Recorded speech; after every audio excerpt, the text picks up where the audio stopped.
Hi friends, welcome to my channel Jeethu village minds. ఈరోజు మనం చేయబోయే రెసిపీ పప్పు క్యాబేజీ కర్రీ. దీనికోసం ముందుగా పప్పు బాగా ఫ్రై చేసి పెట్టుకోవాలి. గోల్డ్ కలర్ వచ్చేంత వరకు బాగా ఫ్రై చేసుకుంటే టేస్ట్ బాగుంటుంది. పప్పు కొంచెం దోరగా వేగినాక వాటర్ వేసేసుకున్నాం. వాటర్ వేసుకుంటే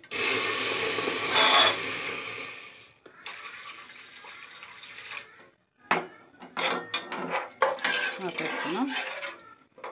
తర్వాత మిగిలిన ఇంగ్రీడియంట్స్ కూడా వేసేసుకున్నాం.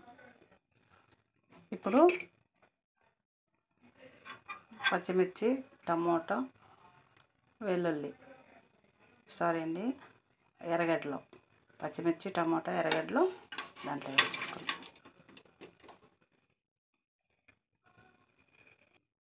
ఇవన్నీ బాగా మిక్సింగ్ చేసేసుకున్నాక ఇప్పుడు చిటికెడు పసుపు వేసేద్దాం. పసుపు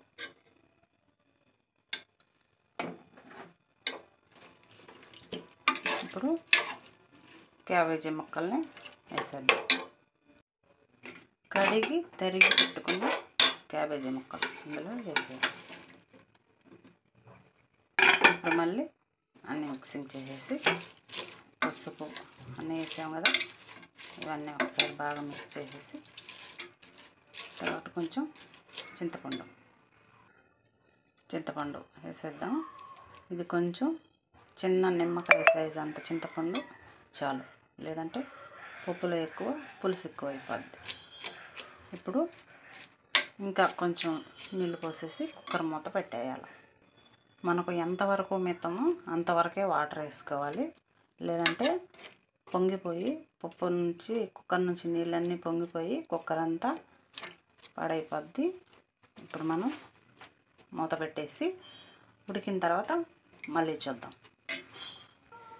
చూడండి, కుక్కర్ మూత పెట్టేసాము. 5 లేక 6 విజిల్లు వచ్చిందాక ఉండిచి తర్వాత చూద్దాం. అలా అయితేనే బాగుంటుంది. పప్పు మీద వచ్చాక ఎనుక్కోవాలి. పప్పులోకి ఇప్పుడు పోపు వేసేసుకుందామండి. తిరగమాత పెట్టేద్దాం. ముందుగా ఆయిల్ 1 స్పూను, 1/2 స్పూను, 1 స్పూన్ వేసి 1/2 స్పూన్ వేస్తే బాగుంటుంది.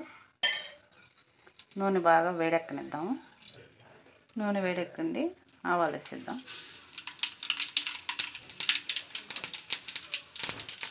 కొంచెం జీలకర్ర,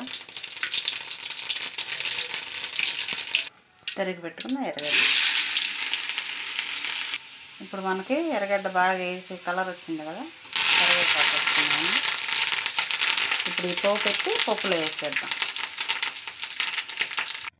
చూసారా ఎంత కలర్ఫుల్గా ఉందో? పోపు అంతా కలిసిపోవాలి.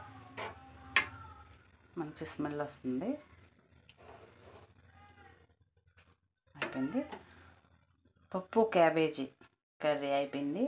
సూపర్ టేస్టీగా ఉంటుంది. మీరు కూడా ట్రై చేయండి ప్లీజ్. మా ఛానల్ని, ఈ వీడియో మీకు నచ్చినట్టయితే లైక్ చేయండి, షేర్ చేయండి, సబ్స్క్రైబ్ చేయండి. Thank you for watching.